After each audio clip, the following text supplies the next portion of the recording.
नमस्कार, मैं नीलांजन तिवारी। आप देख रहे हैं स्टूडेंट कनेक्ट और आज हमारे साथ हैं कांग्रेस की national chairperson social media and digital platform Supriya Shrinate ji. स्वागत है आपका। आज हम शिक्षा और विद्यार्थियों अभ्यर्थियों के मुद्दों पर बात करने वाले हैं, जिसमें स्कैम्स इन एग्जाम्स और अग्निपथ और कई और ऐसे मुद्दे हैं, एनटीज ऐसे मुद्दे हैं जो अभी चर्चे में है और युवाओं से जुड़े हुए हैं। तो मेरा पहला सवाल जो रहेगा वो शिक्षा की अगर बात हो रही है तो मेरा पहला सवाल फीस वृद्धि की होगी, क्योंकि लगातार जिस हिसाब से मैम देश की यूनिवर्सिटीज में फीस वृद्धि की जा रही है, 100 से 1000% वृद्धि देखी जा रही है, फिर वो आईआईटी हो, बीएचयू हो, एमयू हो या कोई भी विश्वविद्यालय। तो इससे हमारे शिक्षा पर क्या असर पड़ने वाला है और कांग्रेस की क्या नीति रहने वाली है? मुझे सबसे पहले लगता है कि आपके माध्यम से युवाओं तक, अभिभावकों तक, स्टूडेंट्स तक ये बात पहुंचे कि इस सरकार की शिक्षा के बारे में असल में नीति क्या है, वो समझना जरूरी है। इस सरकार ने 8 साल के कार्यकाल में लगातार शिक्षा का budget as a percentage of the total budget घटाया है। इस सरकार ने मजबूर किया है यूनिवर्सिटीज को लोन लेकर काम चलाने के लिए, उनके एमोल्यूमेंट्स बंद किए हैं, जिसके चलते फीस में वृद्धि हो रही है। कोई भी सरकार या कोई भी देश तभी उन्नति कर सकता है जब उसके युवा शिक्षित हो और रोजगार पाए। हमारे यहाँ दोनों चक्र टूट चुके हैं, रोजगार भी नहीं है और जो शिक्षित होकर आ रहे हैं रोजगार मार्केट में वो बेतहाशा घूम रहे हैं, वो शायद बहुत मायूस है। लेकिन अब दूसरी समस्या शिक्षा में शुरू हो रही है। शिक्षा को जिस तरह से पोलराइज किया जा रहा है, शिक्षा को जिस तरह से शिक्षा के पाठ्यक्रम में तो जो इंटरफेरेंस हो रहा है वो अलग डिबेट है, लेकिन जिस तरह से शिक्षा महंगी हो रही है एक आम व्यक्ति के लिए, मुझे लगता है कि वो बहुत बड़ा चिंता का डिबेट है। एक तो प्राइमरी एजुकेशन हो गई, एक सेकेंडरी एजुकेशन हो गई, अब आपने हायर एजुकेशन की भी फीस इतनी बढ़ा दी है कि लोगों को लगता है कि वो उनकी पहुंच से बाहर होती जा रही है। इसके पीछे कहीं ना कहीं सरकार की नाकाम सोच, सरकार का बेइरादा और मुझे लगता है सबसे ज्यादा युवाओं के लिए जो तिरस्कार है इस सरकार में। हमारा देश दुनिया का सबसे युवा देश है। मेरा अगर आप पूछिए तो किसी भी प्रधानमंत्री को सोते जागते उठते बैठते सिर्फ एक ही चीज की चिंता होनी चाहिए, युवाओं का क्या होगा, उनका रोजगार बनना चाहिए, उनकी शिक्षा होनी चाहिए। दोनों चीजें नहीं हो रही आज। तो आप बहुत अहम मुद्दा उठा रहे हैं और अहम मुद्दा इसलिए है क्योंकि आम आदमी की पहुंच के बाहर जब देश की शिक्षा हो जाएगी, और ये इसलिए भी जरूरी है क्योंकि ये एक ऐसे वक्त हो रहा है जब आम लोगों की आमदनी घटी है, आमदनी अठन्नी हो गई है और खर्चा आप रुपया करा रहे लोगों से। तो पहली चीज कोई क्या कट करता है? बच्चों की पढ़ाई लिखाई कट करे। इसी से मेरा दूसरा सवाल होगा कि आपने जिक्र किया आमदनी घटी है, तो आम लोगों से अगर हम छात्र छात्राओं युवाओं की बात करें तो स्कॉलरशिप भी घटी है, और जिस तरीके से स्कॉलरशिप अब लेट आ रहा है, तो एक आंकड़ा अभी एक रिपोर्ट आया कि उसमें देखा गया कि हजारों युवा जो है आत्महत्या कर रहे हैं सिर्फ लेट स्कॉलरशिप और कम स्कॉलरशिप की वजह से। तो कहां तक ये उपाय है आत्महत्या? युवाओं को क्या कहना? हायर एजुकेशन में या अदरवाइज स्कॉलरशिप का एक बहुत महत्वपूर्ण रोल होता है। आप पढ़ लिख कर एक स्तर तक पहुंच गए और फिर आगे की एजुकेशन के लिए माँ बाप के पास इतना पैसा नहीं होता, और इसीलिए हायर एजुकेशन सब्सिडाइज रखी जाती है कि लोग आगे पढ़ सकें। लेकिन जब आप हायर एजुकेशन में भी वसूली करने लगिएगा और जो स्कॉलरशिप्स होती है, और मैं बड़े खेद के साथ कहती हूँ ज्यादातर स्कॉलरशिप्स जो एससीज एसटीज के लिए थी वो सेंट्रल स्कीम स्पॉन्सर्ड होती थी, वो लगातार घटती जा रही है। पहला चीज। दूसरा चीज, जो स्कॉलरशिप्स के अलावा चीजें होती थी, चाहे वो हॉस्टल्स हो गए एससी स्टूडेंट्स के लिए, चाहे वो अन्य तरह के प्रावधान हो गए, वो सब भी खत्म होते जा रहे हैं। तो एक आम व्यक्ति के लिए, और गांव देहात में यूनिवर्सिटी और कॉलेजेस नहीं है। अगर यूनिवर्सिटी और कॉलेज जाना है तो उनको अपने गांव देहात से निकलकर कस्बे और शहर आना पड़ेगा, वहां रहने का खर्चा, वहां पढ़ाई का ज्यादा खर्चा, और स्कॉलरशिप का ना होना कहीं ना कहीं ये दिखाता है कि सरकार जो अनुसंधान की बात एक्चुअली करती है, उनको ना रिसर्च में दिलचस्पी है, ना उनको हायर एजुकेशन में दिलचस्पी है, ना उनको ये दिलचस्पी है कि ये देश पढ़े और लिखे। मेरा अपना मानना ये है कि ज्यादा लोग पढ़ लिख लेंगे तो इसी सरकार से पलट के सवाल पूछेंगे कि पढ़ लिख लिए अब आगे क्या। तो आगे जब सरकार को ये बोलना है कि पकौड़ा तलो, तो बेस्ट है कि पढ़ाओ ही मत। आपने जिक्र किया पकौड़ा तलो, तो पकौड़ा तलो से मैं बात इस पे आना चाहूंगा कि बेरोजगारी निरंतर घट रही है, बढ़ रही है, देखा जा रहा है, आंकड़े आने बंद हो गए हैं, सरकार के हिसाब से अपने आप उसको मोल्ड किया जा रहा है। लेकिन अगर सच में देखा जाए तो एक परीक्षा का एक डेट निकाला जाता है, वैकेंसी निकाली जाती है, फॉर्म भरे जाते हैं। पहले होता था फॉर्म भरे जाते हैं, परीक्षा अभ्यर्थी जो है परीक्षा देते थे और ज्वाइनिंग होती थी। अब इस चीजों को बढ़ा दिया गया है, परीक्षा फॉर्म निकलता है, फिर एग्जाम देते हैं, एग्जाम अगर पेपर लीक नहीं हुआ तब एग्जाम दे देते हैं, और एग्जाम देने के बाद, मेडिकल देने के बाद भी अभ्यर्थियों को जो है ज्वाइनिंग नहीं कराई जा रही है। वरना अगर रेलवे ग्रुप डी की बात करें, 60,000 वैकेंसीज हुई, ऑनलाइन निकल गया। लेखपाल की बात करें तो पेपर आउट हो गया। तो इससे हमारा देश कितना आगे जा रहा है, मतलब विश्व गुरु बनने में कितना समय लगने वाला है अगर इस तरह की चीजें होती रही तो। मुझे लगता है विश्व गुरु बनने के लिए सबसे पहले हमें ये आइडेंटिफाई करना पड़ेगा, ये स्वीकारना पड़ेगा कि बेरोजगारी एक समस्या है और देश के युवाओं को रोजगार चाहिए। हमें यह स्वीकारना पड़ेगा कि इतनी तादाद में जो युवा हैं, अगर आप उनको रोजगार नहीं दीजिएगा तो आप एक टिकिंग टाइम बॉम्ब बना रहे हैं देश में। लेकिन क्योंकि आपने परीक्षाओं पर सवाल पूछा, ये कोई अचंभे की बात नहीं है कि जो ग्रुप डी की या रेलवे में सफाई कर्मचारी की या इलेक्ट्रिसिटी बोर्ड में लाइनमैन की, ऐसी ऐसी जो लेखपाल, ऐसी जो जॉब्स निकलती हैं, उसमें पीएचडी एमबीए अप्लाई कर रहे हैं। वैकेंसी 13 है, अप्लाई कर रहे हैं लाखों लोग। क्योंकि दिक्कत यह हो गई है कि कहीं ना कहीं लोगों के पास नौकरी नहीं है, तो वो मरता क्या ना करता, अप्लाई करने की जरूरत पड़ रही है। पढ़े लिखे लोग ऐसी जगहों पर अप्लाई कर रहे हैं जहां पर स्कूल में चपरासी 8वां पास चाहिए। श्रम की बिल्कुल महत्व है, श्रम की श्रद्धा और इज्जत दोनों होनी चाहिए, लेकिन अनएम्प्लॉयमेंट जो है वो एक डिबेट है, जो डिस्गाइज्ड अनएम्प्लॉयमेंट है। आपकी क्वालिफिकेशन एमबीए है और आप नौकरी वो कर रहे हैं जो 10वें पास को करनी चाहिए, तो ये डिस्गाइज्ड अनएम्प्लॉयमेंट है।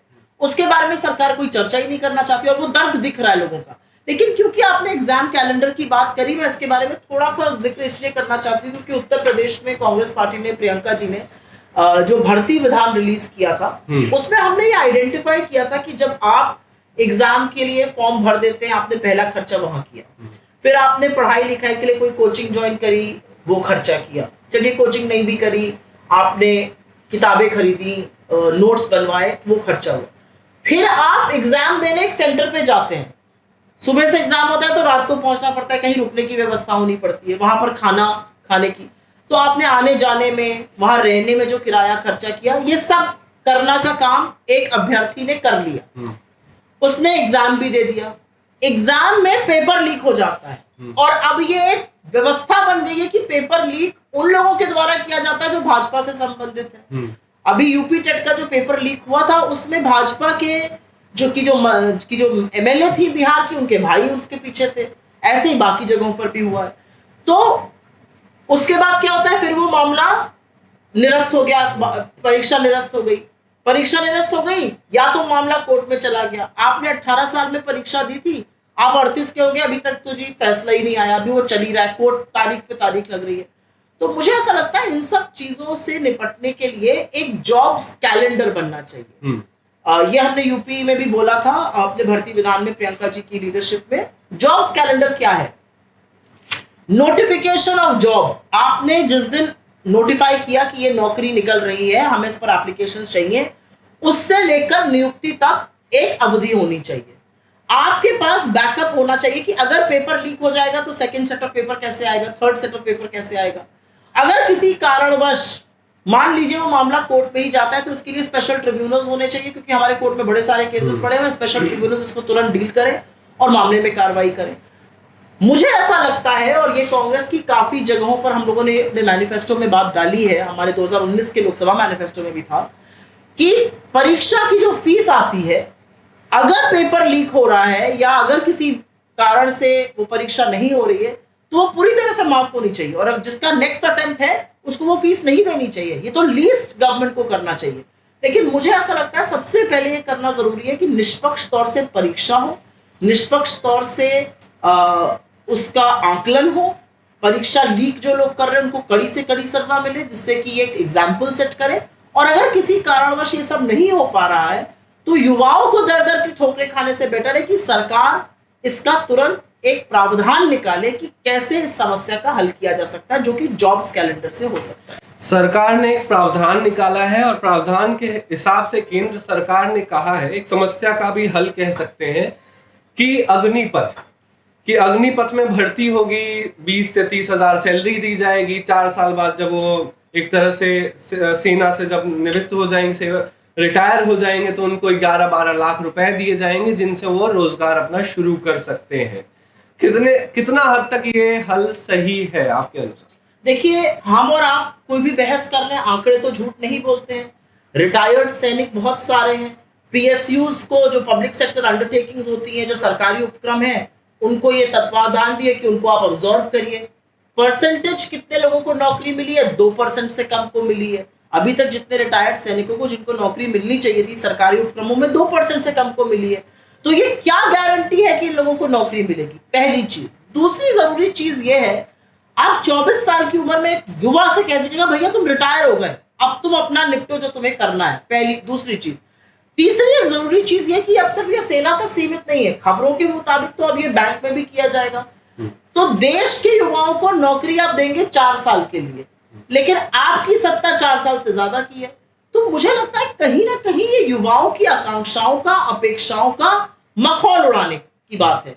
और आप जख्म पे नमक तब रगड़ते हो जब आप कहते हो कि अरे देखिए कितनी एप्लीकेशन आ गई। 4 साल तो छोड़ दीजिए, आज हिंदुस्तान में अगर आप 4 दिन के भी नौकरी अनाउंस कर दीजिए तो लाखों एप्लीकेशन आ जाएंगी। ये दिखाता है कि पिछले 8 साल में आपने अर्थव्यवस्था को किस तरह से ध्वस्त कर दिया है। लोग ना उम्मीद हैं, उनको जहां जो मिलने की ऑप्शन है वो जाके वहां करने को तैयार है। तो लेकिन सरकार को ये समझना पड़ेगा कि आप किस तरह से, this is basically, if you ask me, this is making absolute mockery of the youth of this country। आप 24 साल के एक यंग युवा को, जो जिसकी महत्वाकांक्षा, जिसकी आकांक्षा, जिसके अंदर दुनिया बदलने की क्षमता है, उसको बोलो भैया तुम रिटायर होकर घर में बैठ जाओ, आगे तुम क्या करोगे हमें नहीं पता। और जिस तरह से ये स्कीम आई भी, ये बिना डिस्कशन के कोई स्कीम लाते हैं। जिस तरह से इसका ऑपोजिशन हुआ with in the armed forces, जो लोग इनकी तरफ से बोलते थे उन्होंने भी अपोज किया। तो कहीं ना कहीं सरकार को जनाक्रोश समझना पड़ेगा। जिन लोगों की भर्ती नियुक्ति होने वाली थी उनको अब आपने बोल दिया आपकी नहीं हो सकती, अब आप अग्निवीर बन जाओ। आप बैंकों में भी कुछ बैंकवीर बना रहे हो। ये कौन सा सरकार चलाने का तरीका है? अगर इसी से मेरा एक सवाल है, आखिरी सवाल है। एसएससी जीडी के कुछ अभ्यर्थी हैं, लगातार हम इन पर बात करते आए, चर्चा करते आए कि जो युवा सेना में जाना चाहते हैं, देश के लिए लड़ना चाहते हैं, उन युवाओं को नागपुर से दिल्ली पैदल सफर करना पड़ रहा है। क्यों? क्योंकि उन्होंने एग्जाम क्वालिफाई किया, मेडिकल क्वालिफाई किया, रिटन क्वालिफाई किया, सब करने के बाद जब ज्वाइनिंग की बारी आई, 60,000 ज्वाइनिंग होने वाली थी, लेकिन 55,000 पदों पर ज्वाइनिंग हुई। और अब 4,000 से ज्यादा अभ्यर्थी जो है अपने ज्वाइनिंग के इंतजार में जो है पैदल मार्च कर रहे हैं। किस तरह का दुर्भाग्य है ये देश का? मुझे लगता है जो देश आजादी के 75 साल मना रहा है, उस देश के प्रधानमंत्री जब लाल किले की प्राचीर से बोलते हैं तो वो महंगाई का मां नहीं बोलते हैं और बेरोजगारी का ब नहीं बोलते हैं। उनको सैकड़ों हजारों की तादाद में पैदल चलते हुए युवा नहीं दिखते हैं। उनको गांव गरीब के किसान 700 की शहादत नहीं दिखती है। वो नारी के सम्मान की बात करते हैं और उसी दिन उसी शाम को 11 बलात्कारी उन्हीं के गृह राज्य में रिहा होते हैं। तो मुझे ऐसा लगता है कि तानाशाह ने आंखें मूंदी हुई हैं, लेकिन इस देश की आंखें खुल गई। और मुझे लगता है जब देश की आंखें खुलती हैं, और मेरा अपना मानना है कि क्रांति का जो अग्रसर होता है, क्रांति जो लाता है, वो युवा होता है। और लिखने वालों ने लिखा है, दुष्मनों ने लिखा है कि तलवारों की धारों पर इतिहास हमेशा बनता है, जिस ओर जवानी मुड़ती है उस ओर जमाना मुड़ता है। आप अग्निवीर के टाइम पर जनाक्रोश और गुस्सा ही देख लीजिए, वही मोदी जी के इस तानाशाह प्रशासन का अंत लिखेगा। सरकार आपको इस देश की बागडोर बड़े विश्वास के साथ सौंपी थी कि आप कुछ करिएगा। आपने इस देश के हर वर्ग को दुखी कर दिया, सिवाय वो 142 बिलियनर्स के जिनको आप अमीर पे अमीर बनाए जा रहे हैं। वो हम दो और हमारे दो ही हैं जिन तक सीमित है चीजें, संसाधन। बाकी ये देश गरीब और गुर्बत होता जा रहा है। युवा बेरोजगार हैं, स्टूडेंट्स के पास पढ़ने के लिए आगे पैसा नहीं है, घरों की आमदनी और आय गिर चुकी है। तो ये किस तरह का देश आप बना रहे हैं? और इसीलिए मुझे ऐसा लगता है सरकार दो चीजें नहीं कहती, एक अच्छे दिन का नाम नहीं लेती है और एक बहुत हुई महंगाई की मार की बात नहीं करती। मोदी जी से अंत में मुझे ऐसा लगता है हर व्यक्ति को इस देश के सिर्फ एक ही सवाल पूछना चाहिए था। आपको बनाने 2 करोड़ रोजगार थे सालाना, तो 8 साल में 16 करोड़ रोजगार बन जाने चाहिए थे। आपके पास एप्लीकेशन 22 करोड़ आई, आपने रोजगार मात्र 7 लाख लोगों को दिया। और रोजगार की जो बात करते हैं वो पूछे सरकार से, क्यों केंद्र में, क्यों राज्यों में, 19 राज्यों में आपका शासन है, क्यों खाली पड़े हैं पद, क्यों नहीं पदों को आप भर रहे हैं? आप युवाओं के साथ ये मखौल और मजाक क्यों उड़ा रहे हैं? आज देश का युवा ये पूछ रहा है। खाली पद की बात आई है तो एक और सवाल मैं जोड़ना चाहूंगा। वो सवाल ये है कि आरक्षण नीति को लेकर है। आईआईटीज की अभी एक रिपोर्ट आई जिसमें बताया गया कि 22 आईआईटीज में आरक्षण नीति नहीं लागू की जा रही है प्रोफेसर्स, असिस्टेंट प्रोफेसर्स की नियुक्ति को लेकर। 27%, 22%, 28% जो आरक्षण नीति है उसमें 0.6% का जो है लागू किया जा रहा है। तो इसका क्या जो है व्यवहारिक तरीका हो सकता है लागू करने का, या फिर इसमें सरकार का रवैया? इसमें प्रोविजन है, आपको प्रोविजन है, वो आप there is a reservation available, आपको वो भरने पड़ेंगे पद।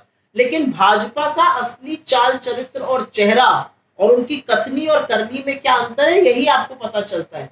जब उन्होंने रामनाथ कोविंद जी को इस देश का राष्ट्रपति बनाया और वो हुए, तो उन्होंने बोला कि एक दलित बने राष्ट्रपति। अच्छी बात थी, हम लोगों ने भी इसका स्वागत किया। हमने तो इस देश के पहले राष्ट्रपति के.आर. नारायणन जी दलित थे, उनको बनाया था।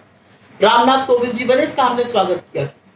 एससी एसटी स्टूडेंट्स के साथ आज क्या हो रहा है, एससी एसटी प्रोफेसर्स के साथ आज क्या हो रहा है? आज ब्यूरोक्रेसी में लोग बोल रहे हैं कि उनको कितनी हीन भावना से का शिकार कर लड़ना पड़ रहा है।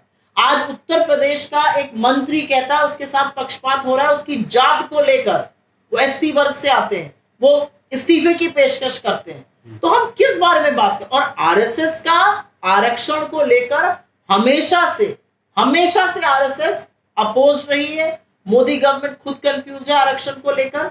आप मुखौटा किसी को भी बना दीजिए, असलियत यह है कि आप दलित, शोषित, वंचित समाज के हक की बात करने में घबराते हैं, बगले झांकते हैं।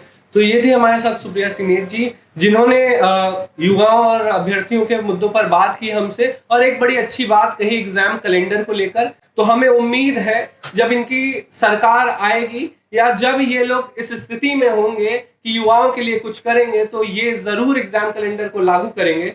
ऐसे ही शोज को, ऐसे ही वीडियोस को हम लाते रहेंगे आपके बीच और उठाते रहेंगे युवाओं की आवाज।